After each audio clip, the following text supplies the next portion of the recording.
twongeye kubashimira inshuti bakunze ba Bright y'u Rwanda. Turabashimira cyane yuko mukomeje kutwereka ko mukunda kandi mukurikira ibyo tubagezaho. Nizere ko aho muri hose mukomeje kugubwa neza. Burya ngo urukundo rwerekeza aho rushaka ntiwaba gushoboka nta mpamvu. Nta wifuza kandi ngo gukundirwa impamvu, ubukire, ubwenge, kugira imishinga cyangwa ibindi.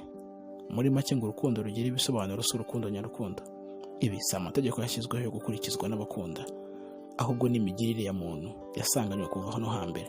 Kandi ngo urukundo nyarukundo si umwihariko w'abubu gusa. Ni inzozi zarutwaga n'abakurambere bacu uko imyaka yagiye isimburana iteka. Ibi ngibi bigashimangirwa n'imwe mu nkuru y'umusizi. Iyi nkuru y'urukundo ya William Shakespeare igaruka ku mazina abiri akomeye cyane byagorana ko kumva ko mu binyejana by'ubu ngubu hari waba utayazi. Abahanzi batandukanye bayagarutseho, filime zarakinwe n'ubundi buryo butandukanye byavugamo abo bantu. Bamwe bati nyamara ngo mbona ndi Romeo ukaba Juliet, urukundo rwacu ngo ni n'urwa Romeo nka Juliet. Ariko William Shakespeare yahisemo kwita umutwe w'inkuru ibyago bya Romeo na Juliet. Ibi ni ukubera ibigeragezo bikomeye cyane abo bombi banyuzemo mu rukundo rwabo, akaba ari n'inyigisho ikomeye cyane ku bakundana b'ubu. Tukaba tubararitse kuzayikurikirana, ariko tugiye kubibagezaho mu buryo bw'uruhererekane cyangwa se episodes kugeza irangiye. Ibi byose muzakomeza kubikurikirana hano kuri Bright y'u Rwanda. Wibuke gukora subscribe, ukande ku nzogera y'umutuku ujye ubasha gukurikirana n'izindi nkuru zacu. Ibyago bya Romeo na Juliet. Inkuru y'umusore n'umukobwa wo mu gihugu cy'Ubutaliyani mu mujyi wa Verona baturuka mu miryango ibiri yari ikize cyane ariko ikimbiranye cyane, ndetse yari yarahiye kuzaba abanzi bikomeye. Iyi yari imiryango umwe wari uhagarariwe n'umugabo witwa Montague, ndetse n'ubundi uhagarariwe n'uwitwa Capulet. Aya mazina yombi tugusabye kutayibagirwa. Gusa ibi bitunguranye byatumye umuhungu wa Montague Romeo n'umukobwa wa Capulet Juliet bakundana, bikaza kubyara ibigeragezo bikomeye cyane kubw'urwango rw'abagabo baturukamo. Amaherezo y'ibi wibaza nicyo tuhabereye. Si byagenze gute? Ese ni gute Juliet na Romeo baje gukundana bigakunda, n'ukuntu imiryango yabo yari yarabibye urwango ku buryo umwe acaga undi yacishaga umuriro? Bamenyanye gute? Ese baciye mu biki? Ese byarangiye gute? Ntucikwe. Dutangiranye na chapter ya mbere yacu y'inkuru bahise amakimbirane. Dutangiranye n'abagabo babiri, Samson n'inshuti ye Gregory, baturuka mu rugo rwa Capulet. Bahuriye hamwe ahantu mu mujyi ku muhanda n'abandi bakozi ba Capulet ndetse n'abandi benshi baturuka aho ngaho. Umwe witwa Samson aravuga ati, ntabwo ndi burwana ariko ntawe ukwiye kuntuka. Nitubona abanyamontague byari byiza ko barushaho kuba batuje bagaceceka, cyangwa mugenzi we Gregory ati, cyangwa iki Samson? Samson ati, ndabica bose. Gregory yese arekeraho kugenda yitegereza inshuti ye. Samson ati, buri wese muri bo ndamurwana mu gihe bagize icyo barenzaho. Ni byiza kuko batuje. Gregory ati, batangiye kugenda ahubwo banavaho bari bahagaze batwegera. Ese byagenda gute Samson? Imbwa imwe muzo muri Montague igerageje kumukira. Samson namusubiza ati, birumvikana nahita nyirwanya. Gregory nako ahita abona abagore bamwe bari bari aho ngaho bari kumwe nabo. Atamubaza ati, ese bite byerekeye bari abagore? Urana mwarwana cyangwa mwaserera? Samson yasagarara atekereza ku kibazo abajijwe. Samson ati, byose ni kimwe. Niba ari abanyamontague n'abanzi kandi bagomba kumenya ko ndakaye. Gregory ati, none urarwanya bari abagore? Samson ati, ntabwo nigeze mvuga gutyo, ariko navuze ntibagomba kumenya ko ndakaye. Ndabarwanya rero bose, ariko nyuma y'uko agomba kubiteba ari abagabo ndegera abagore mbitwareho neza. Gregory ati, none nashatse kuvuga ko wabashimisha abagabo ariko bamaze kugenda, ariko ntabwo mu by'ukuri bibereka ko warakaye, keretse ko utekereza niba kwikundisha ku bagore ari kimwe no kurwanya abagabo. Samson nti, none se sibyo? no kwereka abanyamontagu urenze ari inde, ko bitaba ari abagabo bafite inkota, abagore biyamire banavuga amagambo atangaje, byose ni kimwe. Gregory ati nanjye nuko nabibyifuzaga. Abonye abaje w'umuryango w'abanyamontagu mu nguni hakurya,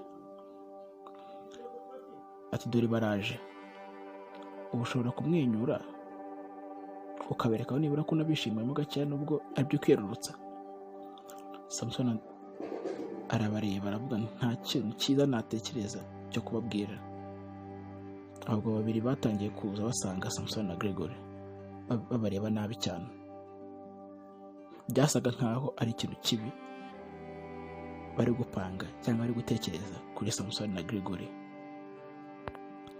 Babayiseho, Gregory arabasekera kandi ariko asekana imbereka, na Samson abigenza atyo, ariko ntiyari kubyihanganira igihe kinini kubw'urwango yari abafitiye. Mu gihe bagitambuka, Samson yahise akuramo middle finger isobanuye igitutsi mwese muzi. Abagabo bahita bahagarara barahindukira. Umugabo ati nitwe uhaye urwo rutoki nyakubahwa? Samson yongera Gregory ati hari itegeko duhana kuba nabwira yego. Gregory ati reka, ariko Samson yahise abakandira ati hoya, umwe muri abo bagabo witwa Abraham. Ndakomeza kwibutsa ko abo bagabo ari abo muri Montagu. Abraham ahita amubwira ati nabonye uhagarika urutoki rwawe, ariko undi witwa Balthazar ari kumwe na Abraham muri bamwe bari baje babasatira witwa Balthazar, uti numvisha mu majwi hari n'ibyo mwongorerana. Samson mwitwe tuje ati nazamuye urutoki hari n'ibyo mvuze, none se hakurikireho iki? Undi aramusubiza ati iyo niyo myitwarire y'umugabo uturuka mu muryango wa Capulet, si byose muri ibigware. Abraham atayunganira na mugenzi we ati buri wese muri bo ni ikigwari. Gregory wo muri Capulet uri kumwe na Samson bo basaka nkaho adashaka n'ibintu by'amahane cyane kurusha mugenzi we, ariko uretse ko bose bari bafite imigambi imwe, ahita avuga ati nta mpamvu yo kwita umuntu ariko ko ari ikigwari. Samson ati ngiye kubereka ikigwari ari inde, ari nako akora icyuma mu rwubati by'impanuka, ahita asunika mugenzi we Gregory kuri Abraham. Abraham ati Balthazar wayibonye ko anyatatse, byari bimaze kurengera ngo ku buryo byari bigoye kuba twabungabunga amahoro muri aka kanya. Abagabo bose kari bane barafatanye karava ku karubanda. Ubwo ni Samson na mugenzi we Gregory baturutse mu muryango wa Capulet kubaja bo muri Montagu, bo mu muryango wa Montagu, aribo Balthazar na Abraham. Ariko muri ako kanya hafi aho ngaho umwishwa ukuze wa Montagu yaje kumva iby'umurwano, arabaserera hafi aho ngaho. Mu by'ukuri ntifuzaga amakimbirane hagati y'umuryango we wa Montagu n'aba Capulet. Yarabizi neza ko urwango ruzakabya cyane, ruzaganisha ku rupfu, ndetse urupfu rw'urwango rukabije. Gusa yari azi neza ko uburyo bumwe bwonyine bwo guhagarika intambara ari ukubitambika hagati y'abo bagabo bane barwanaga barakaye cyane. Yahise akuramo inkota yiruka nkangaho avuga ati amahoro, amahoro, mushyire intwaro zanyu ku ruhande. Umwishwa wa Montagu witwaga Benvolio yahise yiyamira, ariko anahosha imirwano akiza. Aho hari abanyamontagu benshi ndetse n'abakapulet.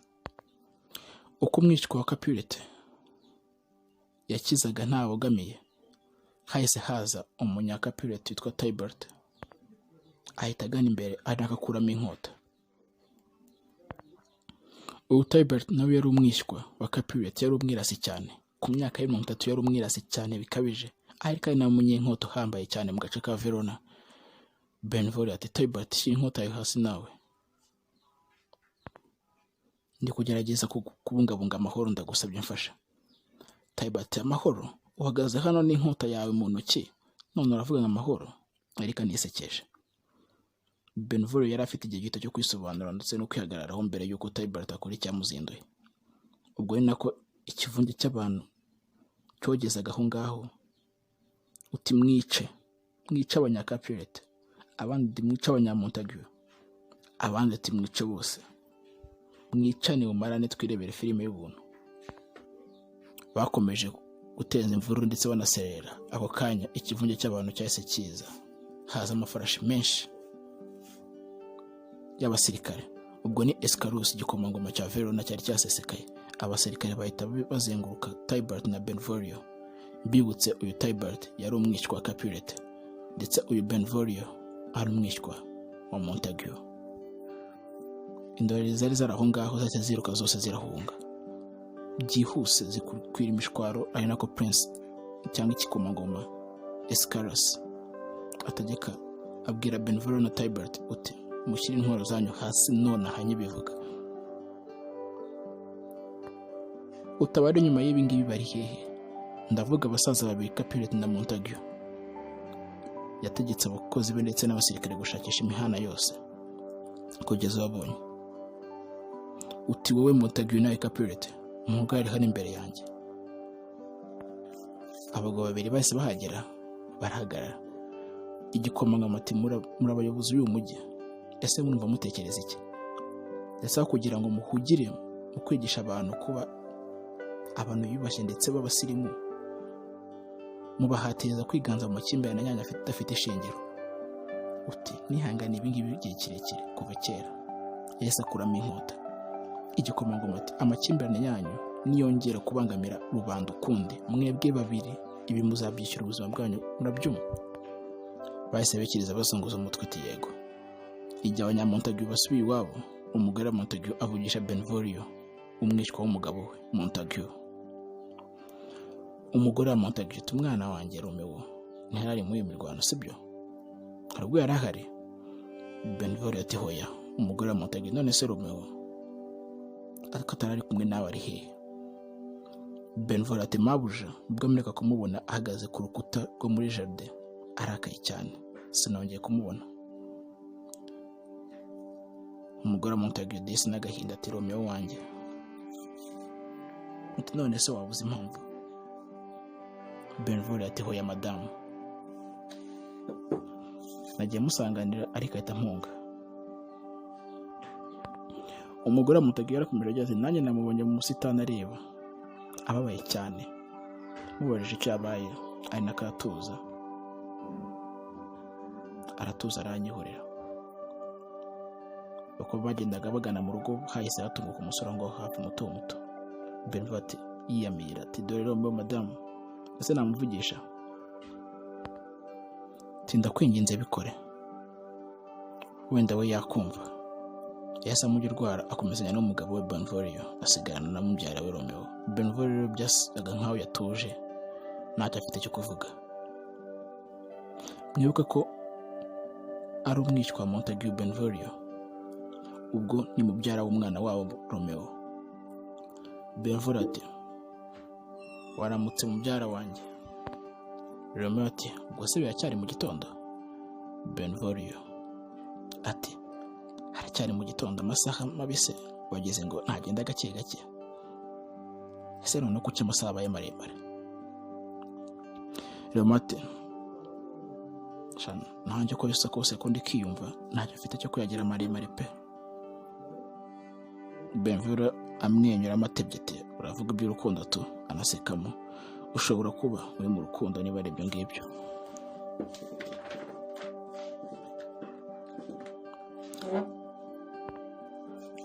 Romeo ati ntabwo ndi mu rukundo, ndi hanze y'urukundo, kuko nkunda ntabwo nkunda. Ushatse kuvuga ko ndi hanze y'urukundo? Ngo hanze ari n'agatera utubuye twinshi. Benvolio biramucanga cyane, yibaza ibyo ashatse kuvuga. Benvolio yabifashe nk'aho Romeo ari mu rwenya no gutebya, ariko yari akomeje mu by'ukuri. Romeo ati winsekase. Beva ati reka nta nuko. Romeo ati nduko ikise. Azamura akaboko ati mbabarira, maze umunsi ntasinzira kuko nahoze mu bitekerezo byinshi cyane by'uruhurire kandi ndetse byinshi cyane pe.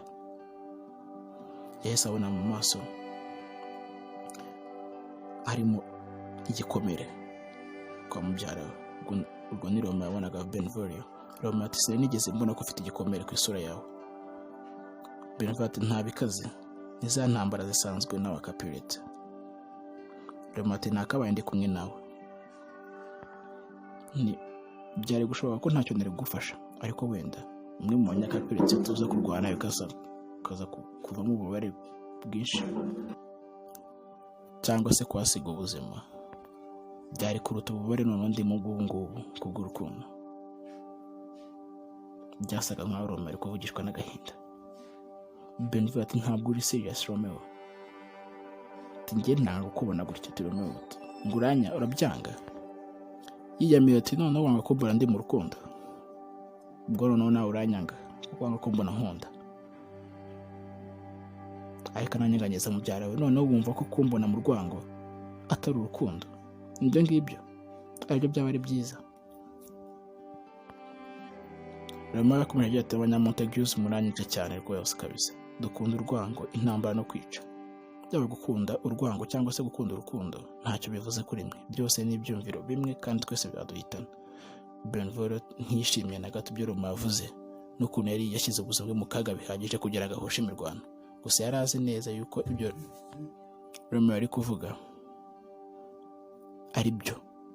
N'ikibazo cy'umuryango we washakaga cyane gushyira imbere amakimbirane, gusa yifuzaga nanone gufasha mubyara we wari ufite ibyumviro by'urukundo hagati aho. Benva ati se wambwira uwo ukunda ari nde? Romeo ati se uravuga umugore se? Benva ati yego. Romeo ati yitwa Roseline. Benva ati Roseline? Atangaye cyane.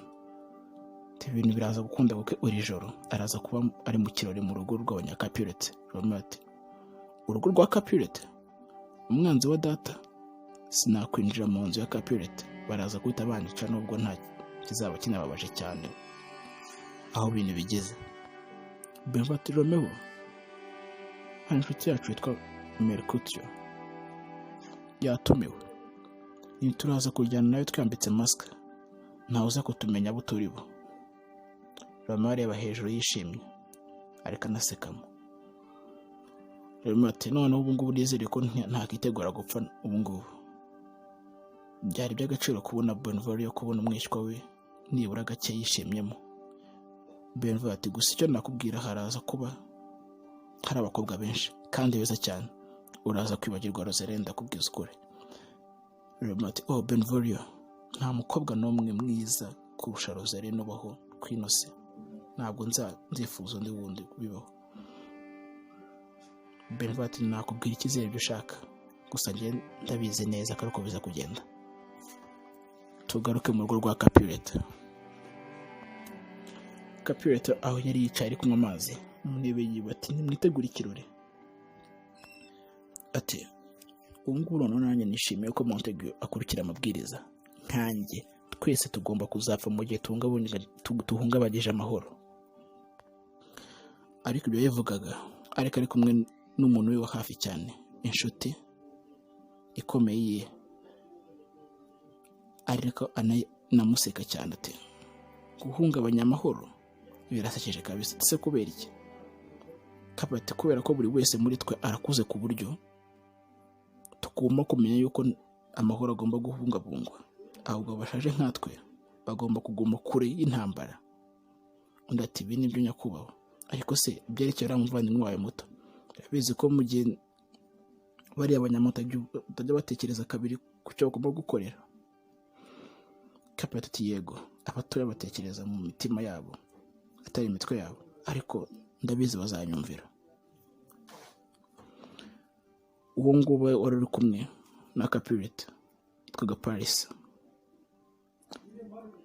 ahita yunganamo ati reka tubitege gutyo, mwese muri abanyacyubahiro, muri abantu bakuru ndetse bakuze bihagije, sinakizera ko nta matiku yazamara igihe kirekire. Capulet aseka ati nibyo rwose, ndetse njye ahubwo nanamaze no kubyibagirwa uko byatangiye kose. Paris nawe asekamo ari nako yifuza guhindura ikiganiro. Paris ati ese ntabwo uramara kuba watekereza ku cyifuzo cyane twavuganye? Capulet icyifuzo cyawe nari nibagiwe. Paris ati ntabwo bishoboka, ubwo ubwo utangiye kwibagiza nkana ubwo nkiri kurwanya ishyingirwa ryanjye. Capet reka da, nta nubwo nari nibyiteze rwose. Uri umugabo mwiza muto, ariko Juliet aracyari umwana pe. Juliet aracyari umwana. Paris akanagira ati maze abakobwa bari munsi y'imyaka ye na ubungubu na mama n'ababyeyi. Capet yego nyine kuko bashatse byihuse cyane. Gusa Capet nubwo avugaga ibingibi yarazi ko Paris ari umugore we yari mu myaka nako umwana we Juliet yari mu myaka yo kuba yashakaho. Ariko gusa ntiyari yiteguye kubona umukobwa we umwe rukumbi ashaka, nubwo nta mpamvu yari ihari yo kuba yahakana ko atashaka. Ariko nyuma y'ibyo byose ntiyari kugumisha umukobwa we mu rugo byiteka. Paris ati ariko muzehe, ndi no gutesha umutwe. Ni wowe se w'umwana ndetse uzi n'icyiza n'uteganya icyiza kuri we, ubwo ni nawe uzi icyamugira akamaro. Ariko ajya no kugenda. Capet turutse gato. Paris atahagarara. Capet nemeye ubukwe, ariko umwanzuro si uwanjye, ni umukobwa wanjye. Uze kuza mu kirori cy'iri joro, nabyemera njye nzabaha umugisha pe. Paris yabaye nk'utunguwe n'ibyo abwiwe ako kanya ndetse atari yiteze. Ariyamira yishimye cyane ati urakoze cyane. Ntiyatinzamo yahise asohoka. Ubwo Capet yahise asigara mu cyumba wenyine amurebera mu idirishya. Arangije agaragara ngo yiyumvira akanya gato cyane atekereza umukobwa we Juliet ukuntu agiye kujya mu rukundo nawe n'ukuntu yaruciyemo ndetse na nyina. Amwenyuramo ahita ajya kuryama. Nanga tubaye dusoreje chapter yacu ya mbere. Ese muratekereza ko muri iki kirori cyabereye mu rugo rwa Capet cyagombaga guhuriramo Roseline uwashwanaga na Romeo ndetse Paris n'umukobwa wa Capet Juliet, ese baje kwemeranya kuri ubu bukwe? Ese byagenze bite? Hakurikiyeho iki? Byose ntimuzacika muri chapter ya 2. Mwakoze cyane kudukurikirana. Mukomeze mwe gukanda subscribe ndetse mukore na share ku bakunzi banyu bose ndetse n'inshuti zanyu mwese. Mukomeze gukurikirana izi nkuru zacu kuri Bright TV Rwanda. Mugira amahoro.